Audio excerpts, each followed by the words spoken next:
Ladies and gentlemen, you're listening to the Mackay T Podcast. Here are your hosts, Ryan Mackay and T Davis. Okay, you ready? Why you sound so far away? I don't know. It's my mic not working. Oh, there we go. Okay, we back. We back. All right, I'm ready. Okay. This is the Mackay T Show. This is the Mackay T Show. We talk movies and TV shows, sports and world news, coasting like on a world cruise. Hosted by Brian Mackay and T Davis. Yeah. You can't tame us. We're going to the top, we're becoming famous. What time is it? It's time for the Mackay T Show. What time is it? I said it's time for the Mackay T Show. Welcome back to the Mackay T Show podcast. We're going to kick it right off this morning with a little college football talk. Before we get into that, I want to say a big congratulations to T Florida Gators soccer team, the regular season and tournament champions of the SEC. It's great to be a Florida Gator. Just one more step to them getting another cup at the end of the year. Capital One Cup.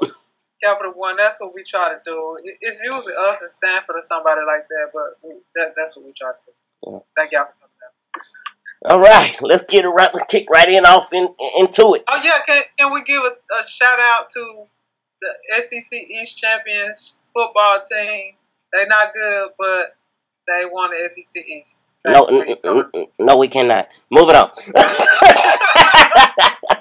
Now, congratulations to the Gators for wrapping up the East in suspenseful fashion this weekend. Suspense? Can we just talk about Ole Miss and that? No, we cannot. Okay. No, we cannot. Thank y'all. All right.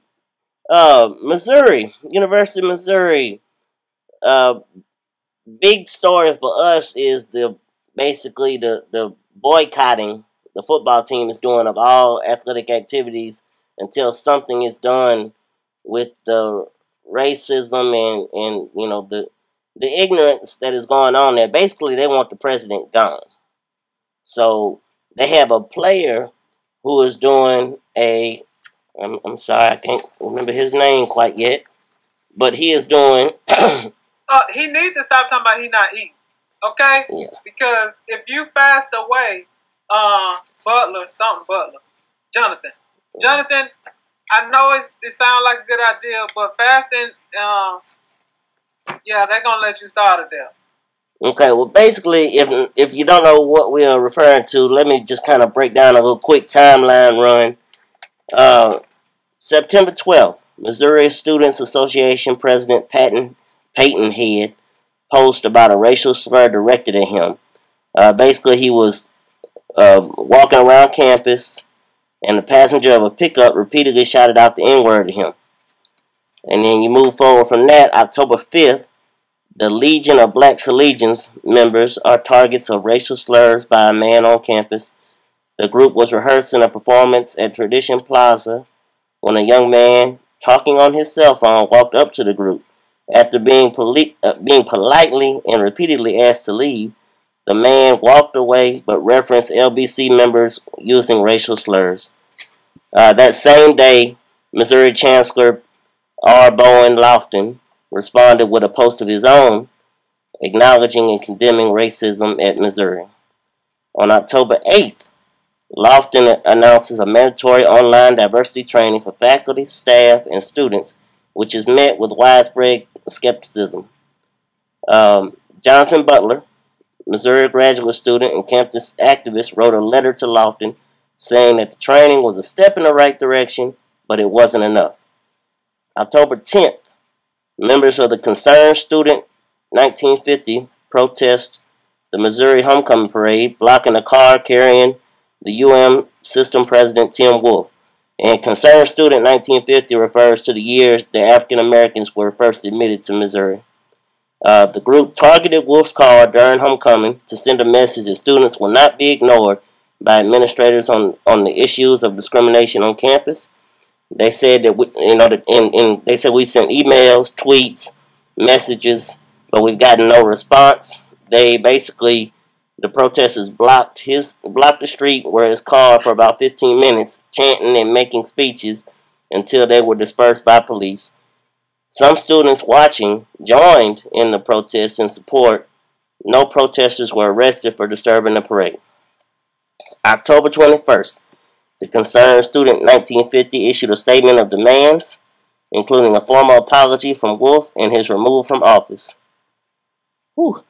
October 24th, a swastika using human feces is drawn on the bathroom wall in Missouri's Gateway Hall. October 27th, concerned students 1950 meet with Wolf, but no issues are resolved. The morning of November 2nd, Jonathan Butler announces he will go on a hunger strike until Wolf is removed from office. Well, you better eat. The evening of November 2nd, students camp on they camp in support of the hunger strike and Wolf's removal from office. November 3rd, concerned student 1950 and supporters meet with Wolf in Lofton near University Hall to discuss race relations and discrimination. Evening of November 3rd, concerned student 1950 decides to boycott Missouri services until Wolf is removed from office. Basically, they say we are boycotting spending money at the student center. We are boycotting football games. Anything that brings the university extra money until everything is resolved. If you can't listen to our voices, you can't have our dollars. Which I'm going to come into play later on in this episode when we talk about what's going on with the Dallas Cowboys. Anyway, and that was a quote from Storm Irvin, a part of the Concerned Student 50 group. November 5th, Concerned Student 50 holds demonstration on campus before the Missouri-Mississippi State football game. About 200 members of supporters gathered in protest and demonstration, basically marching through campus and chanting. Evening of November 5th, students reschedule a football game protest for Monday, citing security reasons. November 6th, Wolf issues an apology for his actions and inaction during the homecoming protest. Because basically, when he was bombarded by this protest where they blocked the street, he had no reaction. And now he's coming out and basically apologizing at this point because he's saying he was caught off guard. You know, he didn't immediately react because he was caught off guard in the situation, you know. Evening of November 6th, protesters confront Wolf in Kansas City. And he's off at a fundraising event, and it's getting serious. They're getting after it. November 7th, concerned student 1950 hold demonstration in front of Missouri University prospective students, which, you know, basically they bombarded a tour of campus for kids, high school kids. Okay. Yeah. November 7th, the black African American Missouri football players plan to boycott, saying they would no longer participate in any football-related activities until President Tim Wolf resigns or is removed due to the negligence toward marginalized students' experiences. And the football team as a whole united at this point on November 8th. Even Coach Gary Pinkel tweeting a photograph of the team sitting there united, basically saying that, you know, we're a family, we're in this together until something is resolved. And that's where we are today. That boy is on a hunger strike, and he's about a weekend. I'm going to pray for him. Cause you might want to do something else. Ain't nobody going to see if you about to faint from this hunger strike but your friends. Right. I mean, that, like, when you do something like that, nobody's going to notice it unless you like some television anchor and they be like, ooh, she getting skinny. Y'all better do something about this hunger strike. Like, ain't nobody going to know, but you and your friends that you... anyway, good luck with that. Right, and I mean, he's basically said that he's on this strike until one or two things happen. The Tim Wolf resigns, or he goes on to glory. That's basically what he has said. Well, he better at least drink some water. He got 40 days that he can go without food, but he better at least drink some water. And I'm not making light of it, but I'm serious. Right, right. Because if he don't drink some water and be dehydrated, he gonna be gone before he know it. Yeah, it's a crazy situation. Don't really see a end in sight because Wolf has basically said he's not resigning regardless. Yeah, exactly. So here we go. Here we go. Yeah. Let me just say this first. If this was taking place at the University of Mississippi, this would be national news. But if you weren't looking for this, you would not find it. Which is ridiculous. Yeah. Because racism and prejudice, don't matter where it's taking place, just because it's, you know, I don't know why. No, this should be way bigger than it is. Mm-hmm. Like, I just happened upon the first article when I saw the football players at ESPN grabbed it. But clearly this has been going on for a minute. So why are we not hearing about this in the news? Does Tim know somebody? Mr. Wolf know somebody that they keeping this out of the news? I'm sure it's big news there, but I know that if this was the University of Mississippi, this would be nationwide. Which is kind of, you know, not to make light of it, but a lot of people like to make, you know, oh, Mississippi, they like to just forget that Mississippi's down there. Basically, what they're saying by not really talking about this much is, you know, oh, it's just Missouri. Okay. It's just Missouri. Yeah. It's just an isolated incident. Oh, when the president, when he said he was caught off guard, you know why he was caught off guard? Because people in power like that, even here, most of these presidents at these major universities are white men. Do they talk about racism often? Probably not. So when these issues come up, they don't know what to say. And he don't want to say something, and then he's trying to say something right, and it come out wrong, and they jump on it. Mm-hmm. Not defending him, because he should have a group of people around him that can say, hey, this is what you need to do for a press release.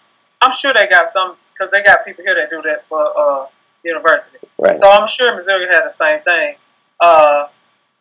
They got a mess on their hands. That's what I just say. They got a mess on their hands. Yeah. And it's going to get out of control if somebody don't do something. Because if that boy just so happened to die, which I think that, you know, he probably passed out and they'll take him to the hospital or something. But that's, and then you talking about feces and a swastika, that ain't even about black people. Now, you would think other minority groups would jump on because, I mean when you're talking about a swastika, that's you know, that's the Germans and the Jews. Yes, and the Jews. And Nazis or whatever. They would be like, all right, it's time for us to join in on this. Oh, this ain't just the black people's problem. But that's usually how it goes. It's just the black people's problem, and until it becomes everybody's problem. Yeah, we'll have to keep a tab on this and see where it goes. I mean, this been going on. It's gonna be a month soon. Yeah. Okay. Well, the good thing is Thanksgiving coming up, and the kids will go home. That's the one thing that they're saying, that, you know, they're going to continue this boycott and this protest up until Thanksgiving, and, you know, they plan to come back and do it some more. But Lord, what if that boy wind up actually dying?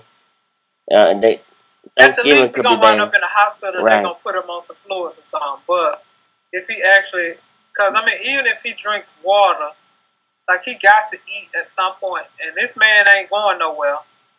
I don't know how they run their state stuff, but you know our ILC down here run it. So unless the ILC, whatever the else is called, says, well, we're gonna have to do something to get that man ain't going nowhere. Right. And I don't know if students understand, as much as you want to protest, unless he quit, he's not going anywhere. Right. You can protest all day long, and but the best thing you can do is take your dollars away. Right, and I can't wait to get in the NFL talk, because that's one of my things I'm going to say about another situation going on there. Yeah, but, take your money away. Football and basketball athletes,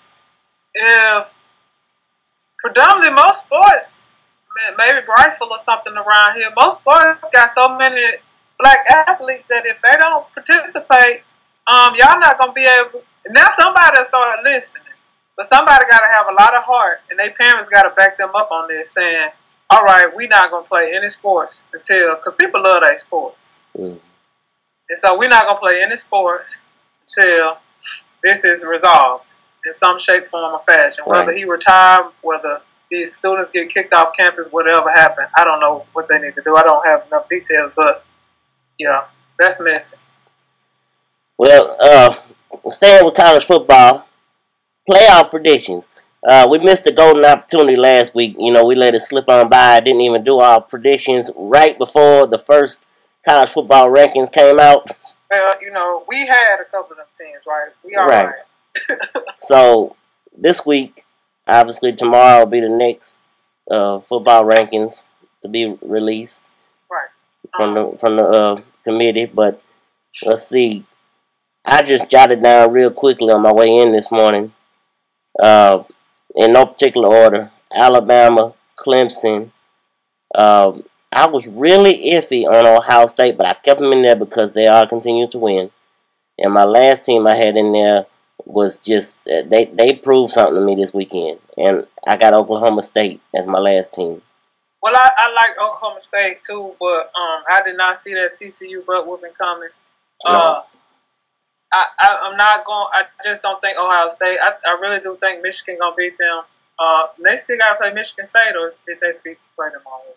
No, they still had Michigan and Michigan State. So which could knock them out, knock the Big Ten out completely, basically. I really do think Michigan or Michigan State, one of them gonna beat them. So they'll be gone. Unless Auburn, just because it's a rivalry game, beats Alabama. Or for some reason Florida have some miraculous something happen to the quarterback and you have a miracle game, because otherwise they're gonna win the SEC championship game. Alabama, LSU is lucky because they don't have but a couple of games left, and now that they won't make the SEC championship, they can still be that one-loss team. Alabama shut Fournette down. Good Lord. Yeah, they just shut that down. That's a mess. Now I'm going with one of the have Oklahoma State played Baylor. Can I say that one of the Oklahoma State Baylor games? I don't know that they have. I hadn't looked at like that. They literally just came. They didn't come out of nowhere. I knew that they were a good team, but the way they handled TCU this weekend just opened my eyes. And then Clemson should win out. I mean, I don't see they shouldn't lose, but you never know. I think Clemson will hold on to their little spot. Well, I think that's going to bring us to our first break. On the other side, we'll get into the NFL, and more importantly, and more specifically, Greg Hardy. Oh, Lord. And we'll get into that and much more on the other side. This has been the Mac and T Show. Thank you for listening.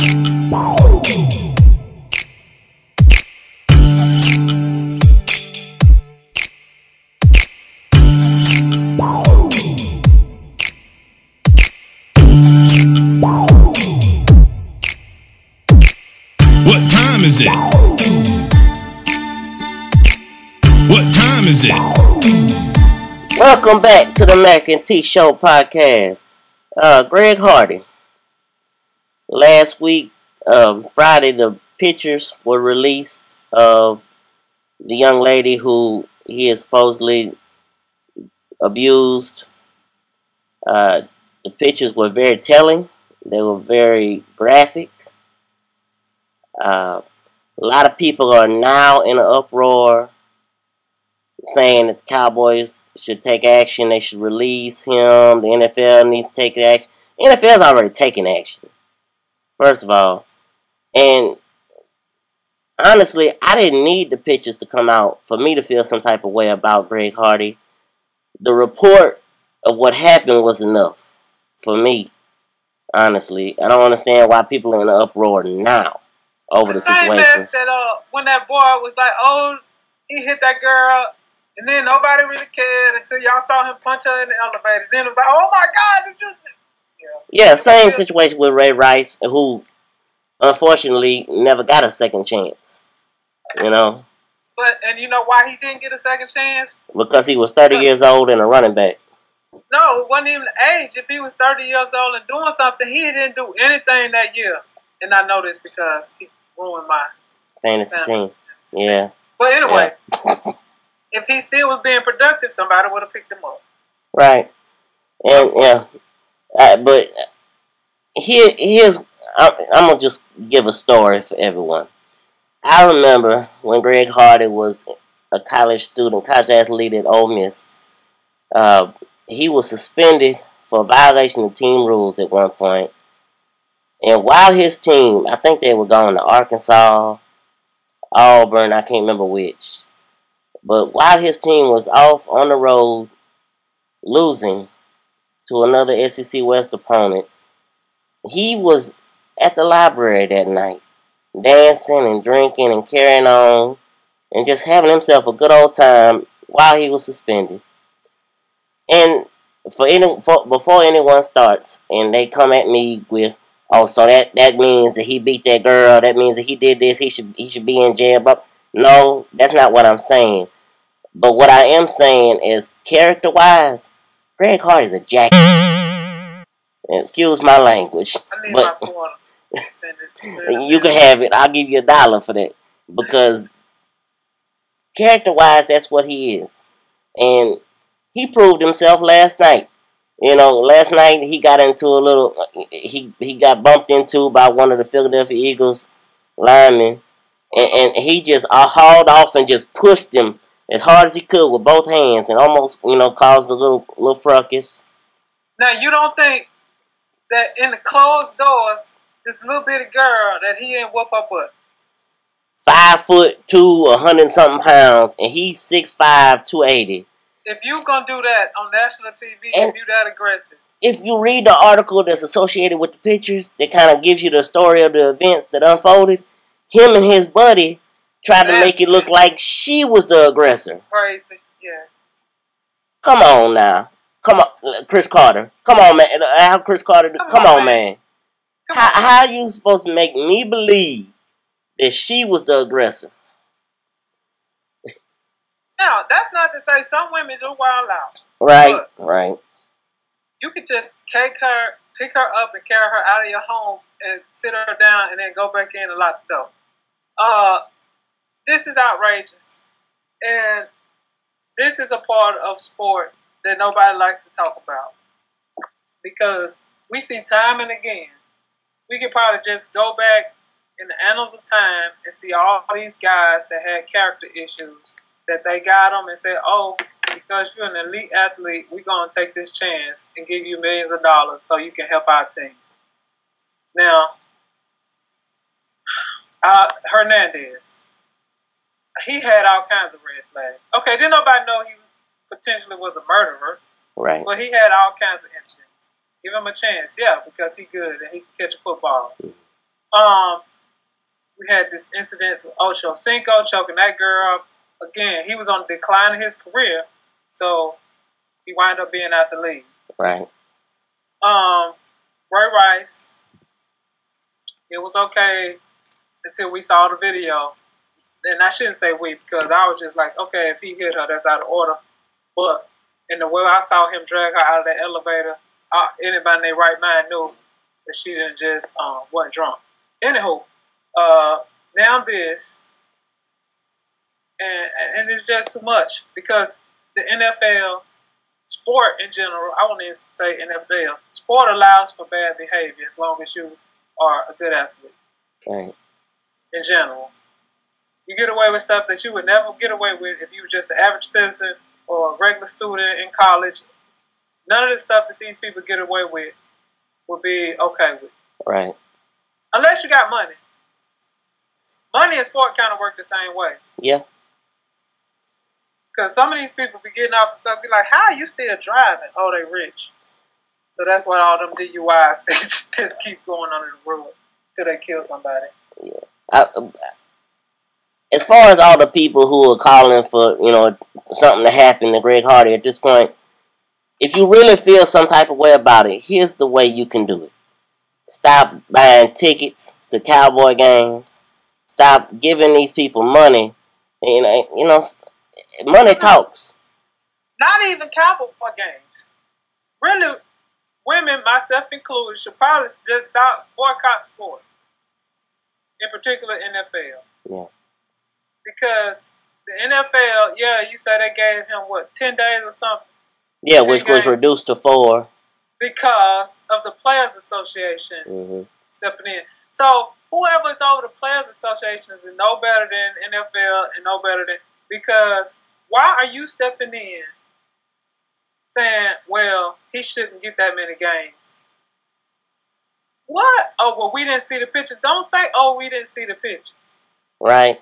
I mean, regardless of whether you saw the pictures or not. In court for domestic violence, it wasn't that the case had... The judge said you found guilty. Oh, we're going to appeal this and now we want a jury trial. Yeah, and when the appeal happened, and this is, the girl is not all the way not to blame in this situation at all. If she had not taken the money and ran, if she would have showed up for the appeal trial, Greg Hardy would be in jail right now. Okay. Can continue on. Good athletes, bad behavior. How many times have they said that this boxer boy, what's his name? Floyd Mayweather, yes. Floyd Mayweather. He went to jail for 2 seconds, but he probably should be in jail for a little time and shouldn't be in even boxing. They probably should have stripped him of his life. You out here. First of all, I thought boxers had hands were considered deadly weapons, but apparently I got that wrong somewhere. That's my understanding. So if you hit somebody with a deadly weapon, I think that's attempted murder or something. But anyway, we gotta stop women, cause see, there's plenty of women that'll say it was her fault and that she should have left him. And that I'm telling you, when Ray Rice got hit, I heard a woman say, "Well, she," and I was like, "Are you serious?" Right. I remember you told me that. Yeah. I was like, she should have left him. What? Are you serious? Because she didn't leave, it's okay for him to beat on her? Right. No. And then you had those women that's like, oh, well, she just winning for the money. Okay. What difference does that make? I ain't saying it's okay to be a gold digger, but you shouldn't get beat up if you want. Right. But we got to do something. Yeah. I mean, and I think, honestly, just to make a story out of stuff, people will be forced into taking action. They'll go, you know, they'll be protesting, they'll be marching, trying to get Greg Hardy out of there. It's gonna be interesting to see where this goes. The media is gonna have a field day with it. Every time he, like I brought up how he pushed the boy last night and almost caused a little scuffle, and he was on the sideline yelling and barking at teammates. They're gonna make something out of every little thing he does now. I mean, the TV was on him more than it was on the field last night. I mean, you know, well, Jerry Jones is, I ain't never thought either way of him, but when you say that this man is a leader and all that, I hope he ain't leading nobody anywhere, because, I mean, again, I don't know if it's nothing his contract can say, since they already knew before they signed him. It may not be something that they can do and just say, oh, well, we're going to cut you. Right. But I suspect you can release people anytime they want, and then let the chips fall where they may. Since he's on a 1-year deal, it ain't like it's going to hurt no cap bill, you know, cap space, whatever they be worried about. I don't know. I wouldn't want this black eye, and if I was and I know other teams worried about their season more than what's going on in Dallas, but I wouldn't want this black eye on my product. And so I would be trying to pressure him, hey, bro, you need to go ahead and fire that, release him. And we all going to come together and say we won't pick him up. I could see if they were 6-2 with a chance to make some noise. They're 2-6. The stress level's going to get even worse if they keep losing. And it's going to wind up being a friction inside the locker room with him being there. because guys are going to be frustrated with constantly answering questions about him. It's going to wind up being a mess. That's just my opinion. Jerry Jones, I guess, likes being in the media. No, you know how some people be like, no publicity is bad publicity. He must just be cool with that idea. Well, once again, we'll keep tabs on where this goes, and we'll continue to report on it as such. But that's going to be another break for us. This has been the Mac and T Show. Thank you for listening.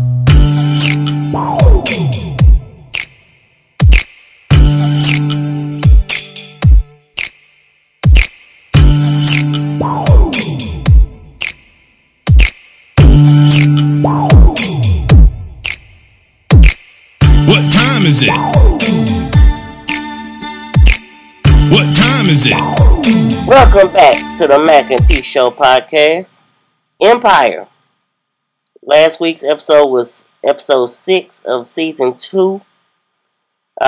Just to recap real quick, the episode before is when Hakeem was straight up kidnapped in the middle of the day, like a thief in the night. So this episode begins with excuse me. I'm looking at my notes and I forgot how this episode jumped off. It jumped off with Precious in a little love scene. That name is not Precious. Becky in a little love scene with at the time I didn't realize, we find out later in the episode that the guy that she's in a love, going at it with is a member of that Gutter Life label that Lucius is bringing back and has Andre over or whatever. So yeah, we'll get into him in a little bit, but that's how it jumps off, and then it pans to Cookie on the phone trying to get in touch with Hakeem. Let's see, Jamal is recording a new song. And, it's just all flustered because his boyfriend had cheated on him in the last episode. While Jamal and Lucius are in the recording studio, here come Cookie busting through the door, blaming Lucius for having Hakeem kidnapped.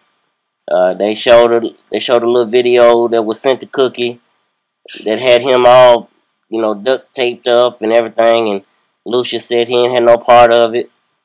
So they get on the phone with the kidnappers, find out what they want. Anyway, they come back from commercial. Then you got Cookie and Lucius at the drop-off spot. Black van pulls up. Hakeem is nowhere to be found. They done pull the driver out. He basically tells them that he dropped Hakeem off at such and such spot. He ain't getting paid but $1,000 to do this, so he basically just didn't really care about what happened to the boy. It was kind of like, I was sitting there thinking, oh God, that's all they gonna do, because eventually we pan to Hakeem, who's beaten up, bleeding from the eye, and he's walking the streets, and I said, that's all they gonna do with this kidnapping. And so I was getting frustrated. So Hakeem walking the streets, all of a sudden he ended up over there where Anika, Boo Boo Kitty, lives. And she's coming in on, talking to her mom on the cell phone, saying basically, she's all crying and upset. She don't have anybody. She don't have anything. Blah, blah, blah. Well, where her mom and them? Yeah, I don't know. But she on the phone. They must disown her after all that mess. Lucius had that daddy to sign that. Right. All right, go ahead. So Hakeem, she sees Hakeem. They go at it, get the kissing and whatnot. So all of a sudden, the Lion family recovers Hakeem. He ends up kind of blaming Lucius for everything, basically saying if he wasn't his son, that wouldn't happen to him.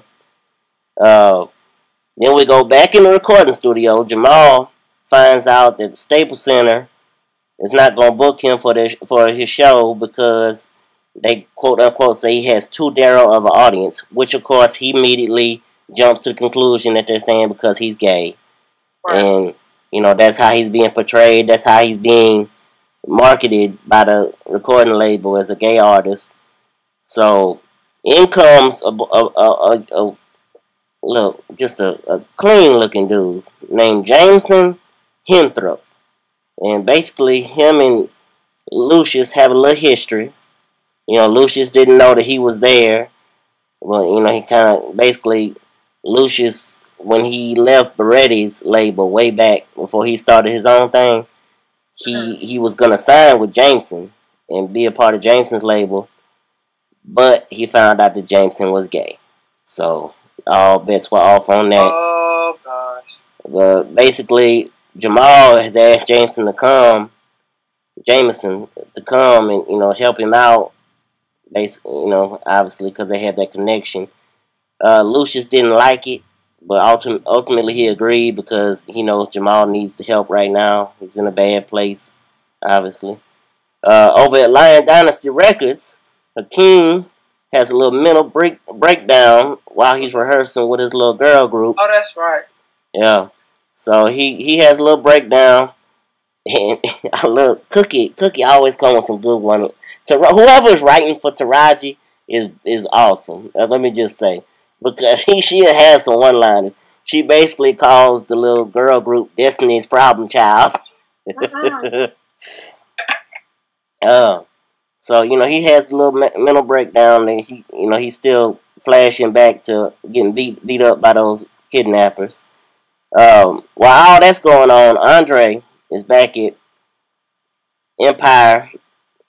You know, doing some interviewing of all the Gutter Life artists. And that's where we see Jay Papa, who is one of the Gutter Life artists, as we remember him from the opening credits where him and Becky are going at it hot and heavy.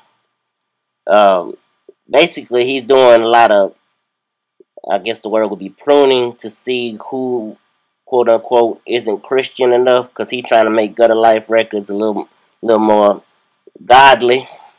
Okay. So he basically tells Jay Papa, you know, you need to incorporate the word of God into your lyrics, because we find out Jay Papa is a preacher kid, well, a preacher grandkid. PK. Oh. Yeah. So yeah. PGK. So anyway, Cookie is meeting with Laz, who is Adam Rodriguez's character, about getting a stronger security team. Laz mentions that maybe you should hire the people that kidnapped Hakeem. And Cookie is like, why would I do some foolishness like that? You know how that went down.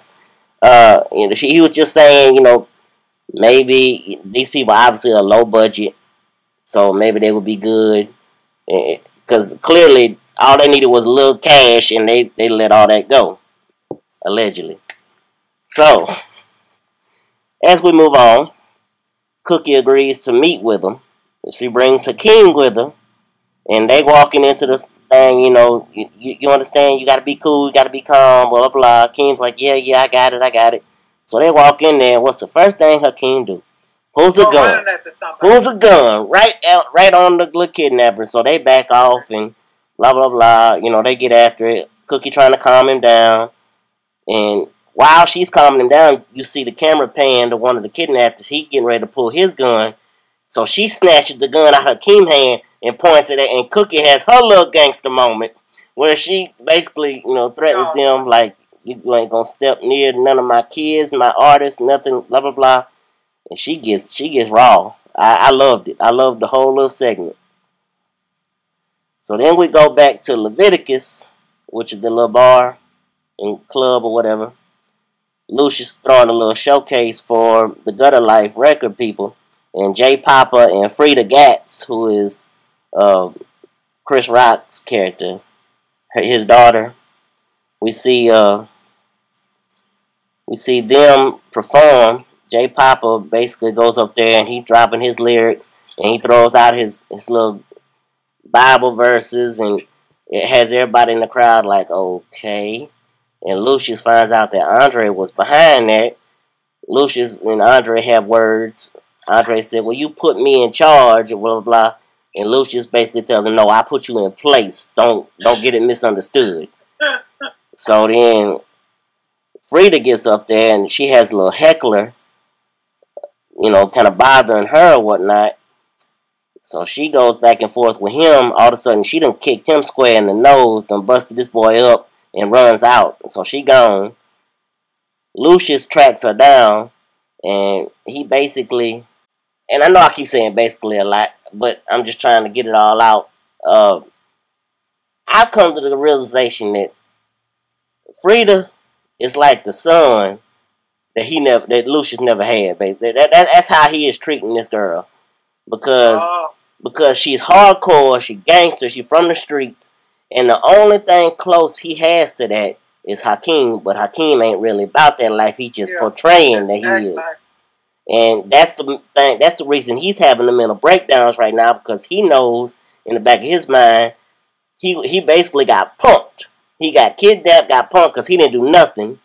He got beat up by them darn kidnappers, didn't do a thing. So he's having all these mental breakdowns and flashbacks, which come back to Leviticus, and he's supposed to go on stage with his little girl group, and he's having another mental breakdown, and he basically, that's where you find out that he's upset because he got punked. He got punked down. All the brothers come together, and Andre and Jamal basically say, don't you think in the same situation, if that had been us, we'd have acted the same way you did? We'd have been scared. We wouldn't have known what to do. Right. Blah, blah, blah. And he basically, yeah, because y'all some punks or whatever. And they kind of rekindle things, how when they were growing up, Andre being the little brother, but he was always there to if there was a fight or something went down, he was always there. He was the one standing up for his brothers. So they kind of have a nice little brother moment. He gets up there and performs with his little girl group. So it ends with, first, before after they get done performing, Anika shows up. She's, basically kind of stalkerish with Hakeem. I guess he played like he had some feelings for her, but now he's acting like I can't really do nothing for you. He's out there celebrating with his little girl group or whatever. They drinking. Then we get to the ending, and Cookie and Laz go at it. They hot and heavy. They getting after it. They all up in the bed, and the camera pans, and you see the back. And I didn't say earlier in the episode, the kidnappers had this like bull symbol tattooed on their back, like they kind of like been branded, and that's their kind of little calling card. Well, at the end, Laz is going hot and heavy with Cookie, and you see that he has that same little symbol on his back. And in the previews for the next episode, he's in the car talking to some of the kidnappers. So basically, he's on the inside trying to. Something's gonna go down with that. So I'm kind of I'm happy because I got upset at how they just kind of let Hakeem go, and then nothing really happened with the kidnappers. So apparently they're not done with that storyline. Well, can I just say this? Mm-hmm. Every time you were saying Frida, this is all I was thinking.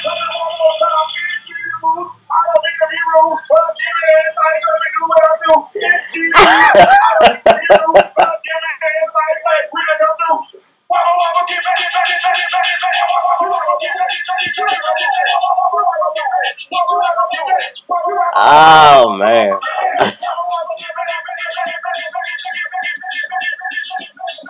Okay. Yeah. I had a moment because every time you were saying Frida, I just want to say excuse. Yeah, big freedom. Every time you were saying Frida's name, I kept saying, God, I just wanted to just bust in the song. Go ahead, I'm back. Right. Let's see. Moving on to Scandal. You got Scandal opening up with Fitz at the podium, basically apologizing, and in his words, for causing uncomfortable conversations with America's children. That was his words now. When it, obviously with his whole mess with him and Olivia and the Congress trying to impeach him, and then they're paying, and he's having a victory cocktail with all of his cabinet members and gives a toast to Congress, It says for getting the head out of their rears, basically. I've already cussed enough for this episode. So, That is a mess. So they're out celebrating the victory. Cyrus comes in with that bad news look, and he basically brings Fitz into the Oval Office. Says Papa Pope is out, and he has Tom with him, his big henchman. They both have. They kept saying escape from prison, but how do you escape when you got the papers and you walk slap out? I don't know, because I thought y'all said that Olivia helped him get out. Right, but they don't know that yet. Olivia does, but nobody else knows. Nobody else does. Right, Olivia and Melly know, but nobody else does. Except for Jake, who, as we find out, he's sitting in Olivia's apartment, drunk as he can be, and he just basically berates Olivia for allowing a killer loose, and he just goes back and forth. He blames her for everything. Cyrus eventually will corner Olivia, and they kind of have a heated discussion and going back and forth. And Olivia basically tells him, you got it all wrong. This is what a couple looks like between her and Fitz. This is what a couple is supposed to look like. No, it ain't. Y'all don't broke up that woman's marriage. Okay, don't nobody care that they weren't happy and they got married for whatever reason. Right. Got married for whatever reason, so stick it out until you get a divorce for whatever reason. And not just being disrespectful and just cheating all in front of that girl like that. That's okay. I hope he come back around.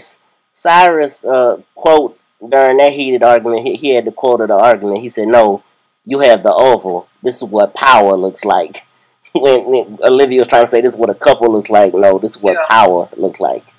She's basically running the president. She is attracted to power. She don't care really about Fitz. She's attracted to power. The big main storyline within, everything else that goes on, the big storyline was kind of a Bill Cosby-esque type deal.